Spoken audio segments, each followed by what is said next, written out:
is a 36-year-old stuntman from St. Louis. And the sound barrier on land is 741 miles per hour. The man and the time. Let's start our story now.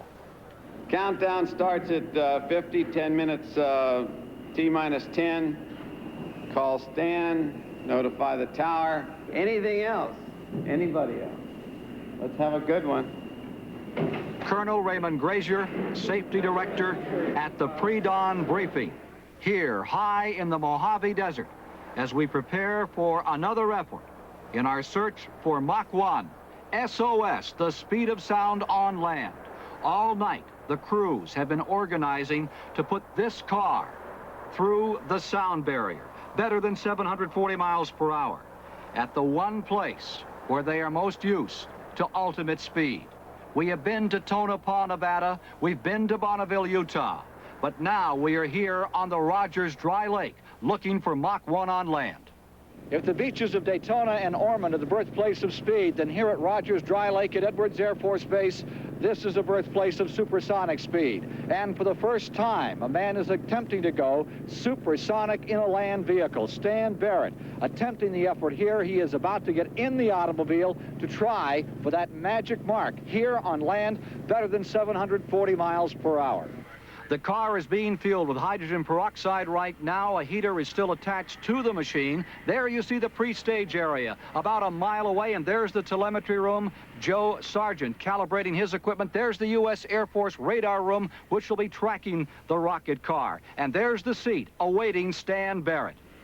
The count is continuing here at Edwards Air Force Base. It was just 3 months ago in this same vehicle that Stan Barrett made a run at Bonneville, which made him the fastest man on Earth at some 638 miles per hour. Utah's Bonneville Salt Flats have been the home of ultimate speed since the 30s and the days of the Mormon meteor Ab Jenkins and Sir Malcolm Campbell. Ignition.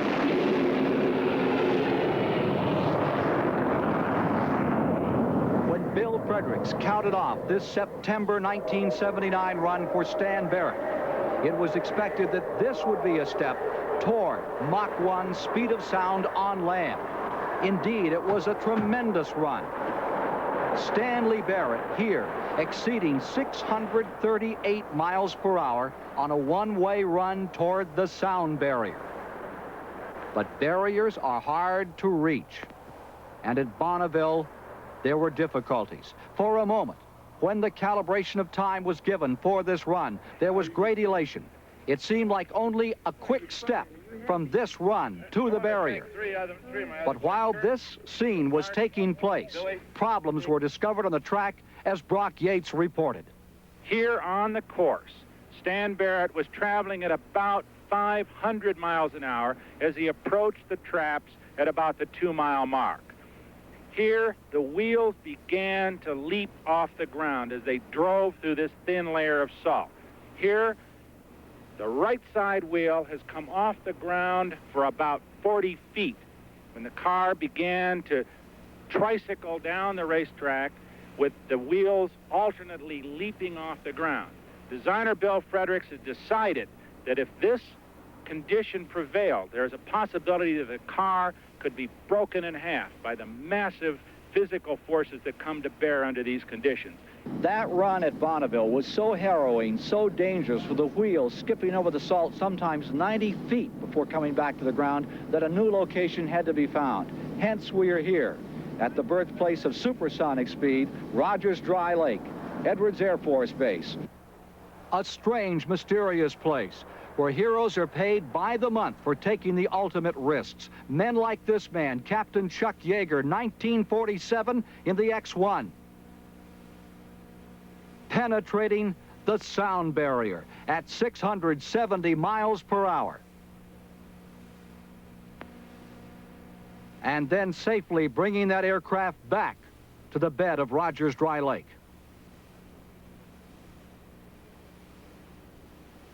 Men like the man in this X-15 who in the 60s went faster in an aircraft than anyone has ever gone. Pete Knight, 4,500 miles an hour plus. Naturally, where people go for the ultimate limits, they face the ultimate risks.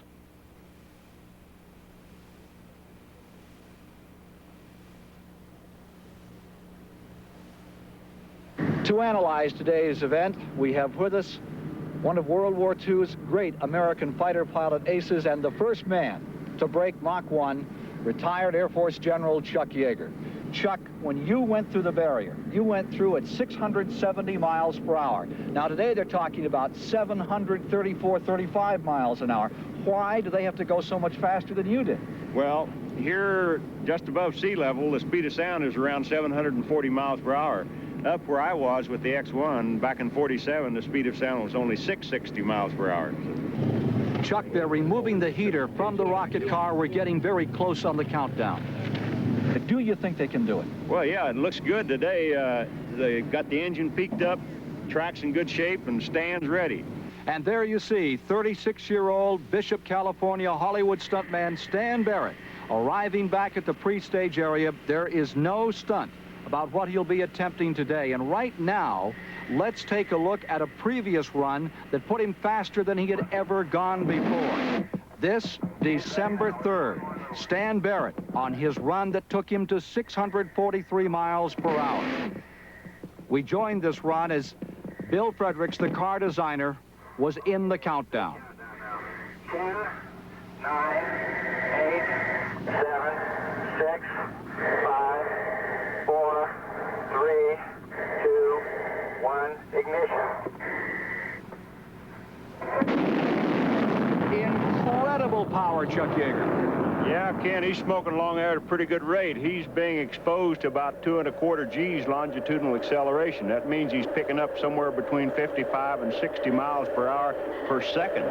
After he goes through the traps here at the 1.5 mile mark, he comes off the powered purges and his drag chute comes out. And after he gets below 200 miles here, he starts applying the brakes and slows down. You know, he keeps chewing away at that old sound barrier. From 0 to 600 and back in less than a minute. It seems like such a simple problem as you described it there, Chuck Yeager. It may seem that way, but it really isn't. There's an awful lot goes on behind the scenes, Ken. Project SOS continuing on the countdown toward Mach 1, more shortly. All right, Ken, you'll of course be joined by Hal Needham, the king of stuntmen, who designed the vehicle that Stan Barrett uses to try to set the record. And we'll be taking a look at the amazing men's gymnastics team that did so well in the World Championships when we return in just a moment. Earlier, the Rams came from Lake Edwards Air Force Base with General Chuck Yeager. I'm Ken Squire, and they are fueling the rocket car for the assault on the sound barrier by Stan Barrett this day. As the fueling goes on, there is Bill Fredericks, the man who has designed the car. And here they are cleaning the windshield, Ken, with an alcohol compound so Stan can see through it real good. There's Hal Needham, fellow who put the project together. He himself, in a program we saw several years ago on CBS, went over 600 miles per hour in a rocket car.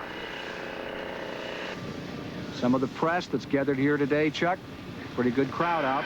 Oh, looks like we've got a little problem here. Somebody dropped a screw down the compartment. It's going to take a little while to get that bottom panel off to get it out. Going to cause a delay in our countdown as the fueling continues on the machine.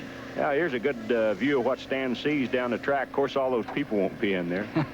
Earlier, Hal Needham took a few moments to give us an example of how much power this rocket car has. These drums contained hydrogen peroxide. That's a fuel. It's a fuel that Stanley Barrett is going to use in this rocket car. It holds 138 gallons. That is about 1,500 pounds. It develops 48,000 horsepower. Now, let's see, 48,000 horsepower. Let me break that down a little bit.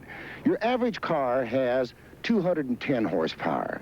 An average Indianapolis car has 850 horsepower. There are 33 Indianapolis cars on the grid. In order to equal the power in this rocket car, it would take twice that amount. Ken, Hal was talking about the maximum amount of thrust he's getting in this thing. Let me explain it real quick, what this hybrid chamber does on that rocket motor. The hydrogen peroxide comes through that catalyst crystal, decomposes, and expands about 1,000 times into steam, and that steam temperature is almost up to 1,200 degrees. Now we come back into this hybrid chamber that's behind the hydrogen peroxide rocket. And that gas, which is about 1,200 degrees, comes into that chamber and it decomposes this poly composition. And when that 1,200 degree gas hits this poly, it decomposes it from solid to gas instantly and increases that chamber pressure in the hybrid chamber about 50% more, giving us about 50% more thrust. Now, in addition to that, we got that Sidewinder sitting up there, and that Sidewinder puts out roughly 4,000 pounds of thrust for about 6 seconds. They change a little bit, vary between motors, but that's about what you get. And that's, when we talk about horsepower, man, he's really got it. Right there. There you see Bill Frederick buried right up to the armpit, one of those hybrid engines, and directly above it, the Sidewinder. Ken, that Sidewinder is really a heat-seeking missile. What we see here is only the rocket propulsion unit attached to the Sidewinder. Okay, Chuck, this was the run from December 5th, the first time they have utilized a Sidewinder on a rocket car. And we're not interested in full thrust, so we took the hybrid engine off.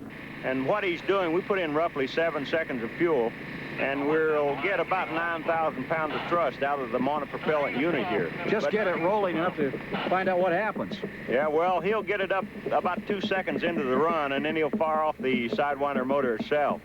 And he's heating up the catalyst here by squirting peroxide across it to get it hot enough to get his full thrust out of it. That Sidewinder is considered the ultimate device to get that rocket car through the sound barrier. This was the test run on December 5th. Okay, let's count down. 10, 9, 8, 7, 6, 5, 4, 3, 2, 1. Ignition. Yeah, look at the fire coming out of that thing. He's getting about 4,000 pounds of thrust out of that Sidewinder for about 6 seconds.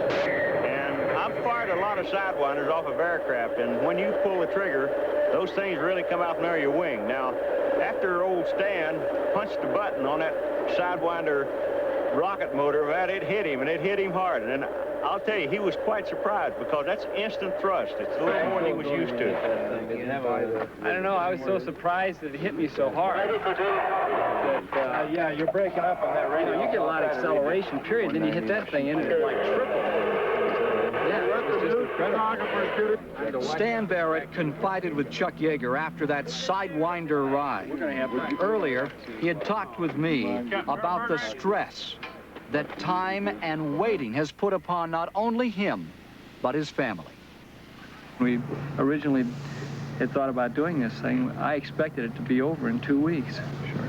And I'm not sure if I would have known that it was going to drag out like it has, that I would have been willing to put them through what they've gone through.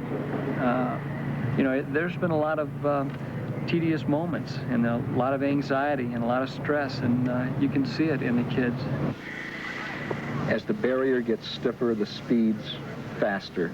Does it become harder or easier to climb back in and encapsulate yourself in it? Each run is different. I think the faster I go, in a respect, the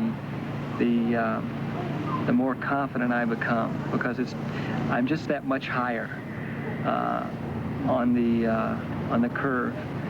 Because each time we have a problem or each run, I mean, I just see more and more the commitment of the people around here, and Bill Frederick, and I mean, he's doing everything possible to make that car, you know, just right. And Hal Needham has been, you know, I can't say enough.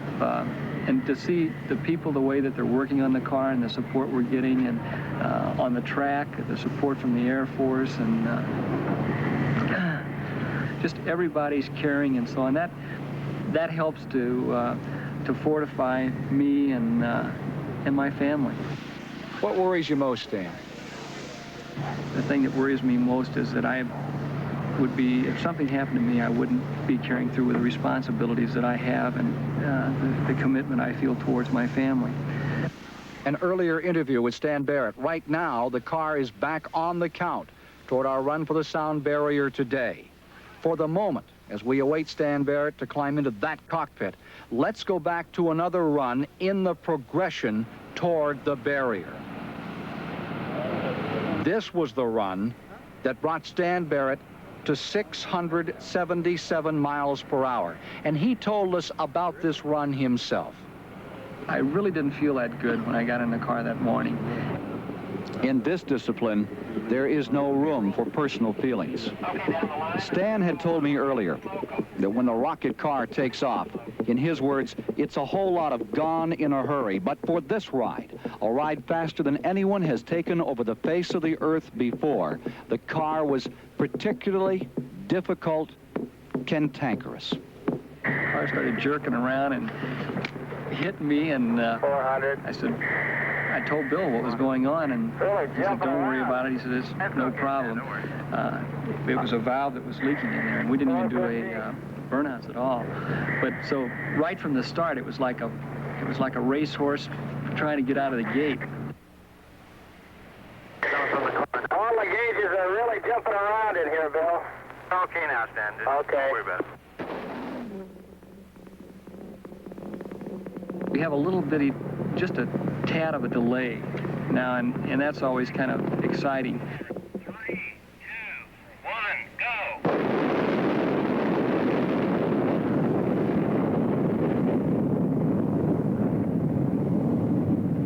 Awesome power. To the half-mile marker. To the mile. Mile and a half. To the traps at the 2-mile mark. The metal wheels revolving at some 9,000 revolutions per minute, turning Stanley Barrett into a human vibrator. Right from the start, that thing was just, I mean, it was unbelievable, the acceleration. And we got to going so fast that I don't know whether it's the speed or vibration transmitted from the lake bed into my back of my helmet, which is that I'm healthy on the suspension on my helmet. But it got to where the flags were dancing all over, and I really couldn't tell where I was in the course. That bothered me, and I couldn't see where to let off. It's throwing me around a little bit, though. I'm at the 5-mile marker, and I'm slowing down. 5 miles never went faster on land. Now we're just about set. The rocket car is in position. It is tied down. Sidewinder is on board. The Air Force tracking station with its radar ready to follow the exploits of Stan. Thank you, Dick Stockton. We are here at the Edwards Air Force Base on the Rogers Dry Lake. 12 minutes and counting to the effort by Stan Barrett in Hal Needham and Bill Frederick's rocket car to put a resounding exclamation mark to this decade as he attempts to go SOS, the speed of sound, Mach 1, in a land vehicle for the first time. The rocket car is just about set. Stan Barrett ready to leave his motor home back at the pre-stage area. There you see him coming out now. There's his wife, the former Olympic skier Penny McCoy. Here's the telemetry room. There you see Joe Sargent, who will be reading out the progression here. And there is Ray Van Aken, who's been on the project now for 7 years. A very confident looking Stan Barrett moving to the line. What does he face? Well, earlier, Chuck Yeager ran us through the course that Stan Barrett faces. We'll start out the 0-mile marker, and he accelerates. And as he approaches the 1-mile marker, he's already up to roughly 500 miles per hour. And he then, 6 seconds short of the traps here at the 2-mile marker, he fires his Sidewinder motor. And at the 2-mile marker, he's hit his maximum speed, hopefully at the speed of sound. And at this point, his Sidewinder quits and his hybrid engine quits. And Stan then pushes down on the rear of the pedal on the floor, and 1.8 seconds, his chute deploys. And in that 1.8 seconds, he's covered better than 2,000 feet, or a little less than a half a mile. Then he begins decelerating. And by the time he goes through the 4-mile marker, he's down to below 400 miles per hour. And then as he goes through the 5-mile marker, he's down below 300 miles an hour. And then as he hits the 6-mile marker, he's down below 100 miles an hour, and he starts putting on his brakes. And he stops somewhere between 6.5 and 7 miles. That's the challenge to be faced by Stan Barrett, being driven to the start line by his father-in-law, David McCoy of Bishop, California, right now. The temperature has moved to 37 degrees, bringing the barrier to 750 miles per hour today. And there you see U.S. Air Force radar tracking. They'll be following the exploits today of the rocket car. They have 3 ways of measuring speed: from the radar, from the telemetry on board the vehicle, and from trap speed. There's Penny McCoy Barrett back in the pre-stage area with their children. Looks like they're in the rocketry game out there, Chuck Yeager. Yeah, Ken, the boys know an awful lot about rocket cars and airplanes. Their dad is now at the start line, the 0-mile marker for this run. Climbing out of the van, and with him is his brother Jerry from St. Louis, getting ready for this run. Going to be a tough one as it's really warmed up here on Rogers Dry Lake. There is Colonel Pete Knight, the man who broke 4,500 miles per hour right up over this Rogers Dry Lake. Stan Barrett, his challenge, 750 miles per hour. Can he do it? Penny McCoy Barrett here. She and her family have had to face some real issues about this enterprise, and earlier she talked to us about them. Well, I think the reality in this is probably that the danger and the risk involved, and you know, the possibility of facing death and what would occur after it as far as we're concerned, Daddy's concerned, what it takes, the dedication, the discipline to reach some goal such as this. And they've all been quite involved in that, and I think they've learned a lot from that. Penny McCoy Barrett. No one exemplifies the strength, the commitment to this challenge as much as she does. There's Stan Barrett's close friend, Hal Needham, the man who has brought this whole program together. Earlier, we asked Hal why he put up this effort. Oh, I suppose you'd say it was 1976 when I drove a similar car to this, and at that time it was all fun and games. Since then, my relationship with Fredericks and Stan, it's really become an obsession with me, see that they fulfill their dreams. A nightmare for most, but for these people it is a dream. For Stan Barrett, Hal Needham, for the designer builder, Bill Frederick. Here is Stan Barrett about to climb into this rocket car, hybrid engine, as well as the Sidewinder motor to push him hopefully toward the barrier. A very collected, a very nice guy, this Stan Barrett, huh, Chuck Yeager? Yeah, he's very dedicated. The entire crew is very dedicated. There is Bill Frederick talking with one of the youngsters, Mark Schuster, and it's a very young crew, but they've all put their hours in on this one, working through the nights many times to get this machine ready. And now, Stan Barrett about to take the cockpit, corkscrewing himself in. I think it doesn't get easier. Actually, it is getting easier, Chuck Yeager. It used to take 10 or 15 minutes, and he's sliding in here with relative ease. Down into the cockpit. A 13-point safety system will not only secure him, but make Stan Barrett a part of the fabric of this machine. There's a lot of instrumentation for him to deal with. Earlier, Chuck Yeager clambered on board this same machine, took a look at this instrumentation, and pointed out to us the key devices to fire this rocket car. This is what Chuck had to tell us. When switch 4 is activated, that lets fuel back to the manual control valve that when Stanley pushes the throttle down and actuates a switch, that lets the fuel directly into the rocket motor itself. Okay, his last remaining thing then is pressurize his fuel tank by turning this green dome loader down here to the right and cranking the pressure up to about 500 psi. There it is. The next thing you'll hear is Stanley's countdown, 10 down to 1. We're going to be hearing that countdown in just a little over 4 minutes. Right now, in the procedure, we are at a very special moment. Stan Barrett usually shares a moment with the people back at the base camp, with the people here on the start line. Stan, would you pray for us, please? Sure will, Bill. Our gracious God and Heavenly Father, I thank you for this another day, and I just ask that you would watch over and care for my family, strengthen them, be with Bill's family and all the people that are supporting us. Thank you for their prayers, Lord, and thank you that you hear them. I just pray now for a successful run, and that you may get the glory for this, Father. In Jesus' name, amen.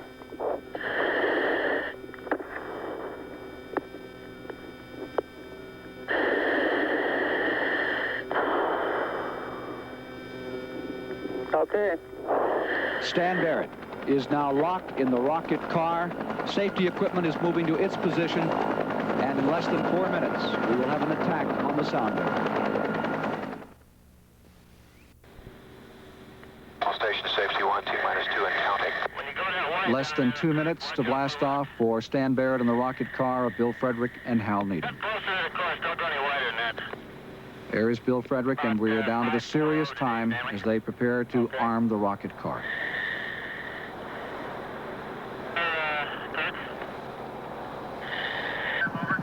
Penny McCoy Barrett, a mile and a half away in the pre-stage area. Okay, activate switch number 8, main power.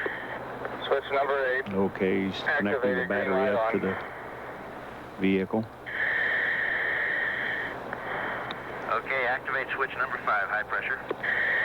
Switch number 5, activated. Okay, he's letting the nitrogen gas into the valves.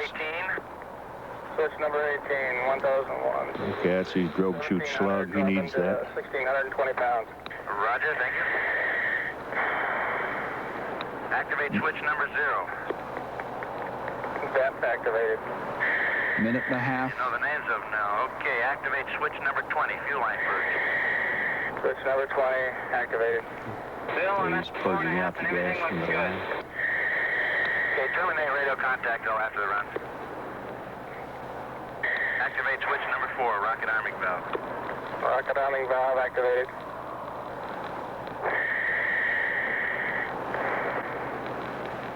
Activate Sidewinder arming switch to on position. Pull forward, red light on. Pull forward, 2 clicks, red light on. Armed and triggered.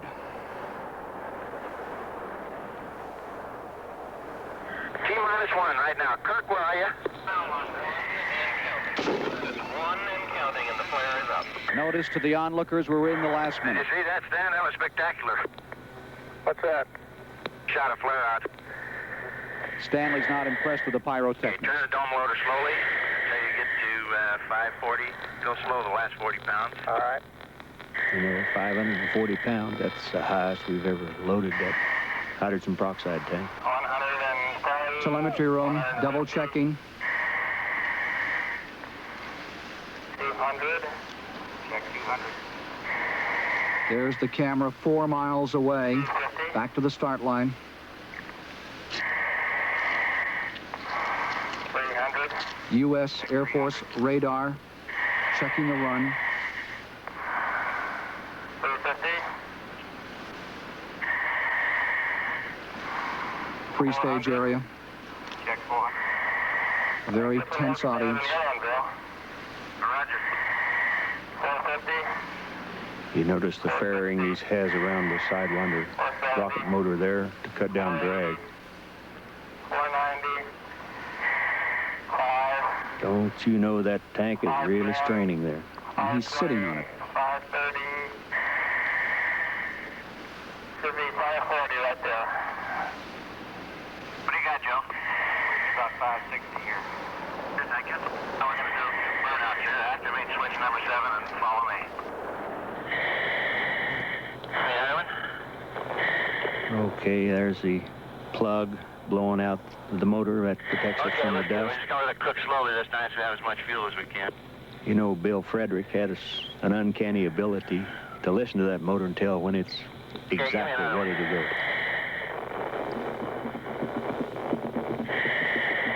Okay, she's cooking now. Let's let her cook for a minute. And she's talking back. Talking back, says Stan Barrett. That monster which he is about to attempt to ride.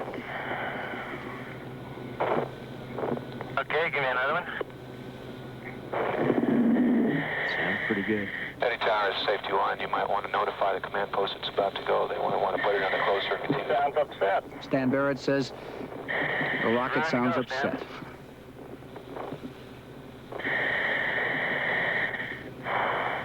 Okay, give me another one.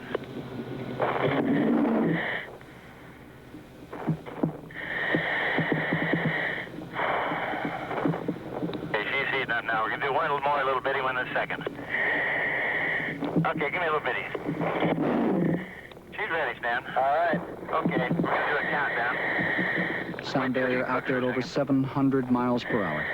Okay, 10, 9, 8, 7, 6, 5, 4, 3, 2, 1, ignition. I got her all the way to 4. Now pull it up and hit it again. Seem to have a problem here. Problem or not, he is underway.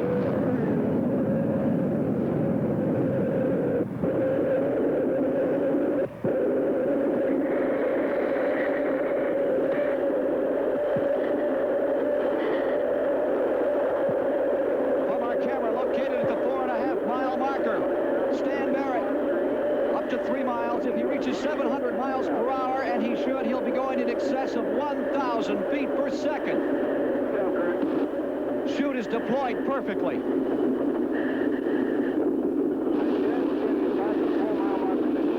Slowing down at the 4-mile marker. At 4.5 now. Slowing down. There he is, coming to the 5-mile marker. There you see Penny Barrett and her mother. It certainly looks like it's over 700 miles per hour here today. Has it been enough for the barrier? He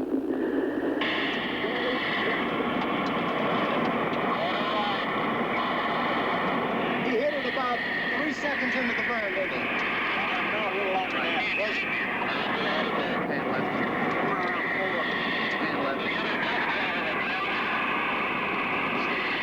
Thrust problem again.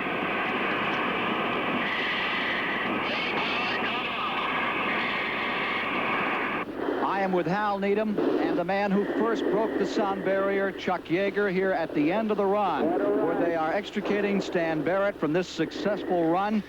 And as we await word from Air Force radar as to the speed, let's here take another look at that start, where seemingly there was a problem as the trigger mechanism failed to fire for just a moment. Let's look again at that start. 4, 3, 2, 1, ignition. A faulty valve creating this dramatic moment. Got her all the way to 4. Now pull it up and hit it again.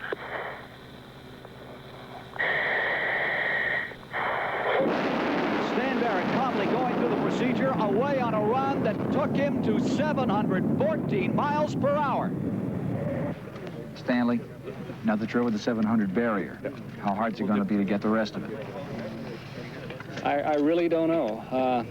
I guess it's like when you get 500 feet from the top of Mount Everest, you know. It's all climbing, you know. I think that it's all hard. Watch again as the first land vehicle in history rockets to over 700 miles per hour. But for driver Stan Barrett, owner Hal Needham, builder designer Bill Frederick, the goal is still out there. The sound barrier, Mach 1. Join us next Saturday, the halftime of the East-West game here on the CBS Sports Big